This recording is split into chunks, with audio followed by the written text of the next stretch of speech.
சண்டி வீரன் பட தலைப்பிற்கு எதிர்ப்பு கிளம்பினால் அதை சமாளிக்க தயாராக இருக்கிறேன் என இயக்குனர் பாலா கூறியுள்ளார். பாலாவின் தயாரிப்பில் சர்குணம் இயக்கும் புதிய படம் சண்டி வீரன். இதில் அதர்வா மற்றும் ஆனந்தி நடிக்கின்றனர். அருணகிரி இசையமைக்கின்றார். சண்டி வீரன் என்பது சர்ச்சை தலைப்பு என்றும் இதற்கு எதிர்ப்பு கிளம்பியிருப்பதாகவும் கூறப்படுகிறது. ஏற்கனவே கமல் தயாரித்து இயக்கிய சண்டியர் பட தலைப்பை எதிர்த்தனர். இது குறித்து இயக்குனர் பாலா கூறும்போது, இயக்குனர் சர்குணம் சொன்ன கதை எனக்கு மிகவும் பிடித்து போனது. அதர்வாவும் நல்ல கதைக்காக காத்திருந்தார்.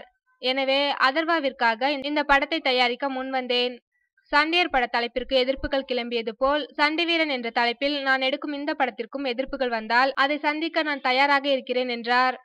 இந்த படத்தின் கதை இயக்குனர் பாலாவிற்கு பிடித்து போனது தெரிந்ததும் கதையை கூட கேட்காமல் நடிக்க ஒப்புக்கொண்டாராம் அதர்வா.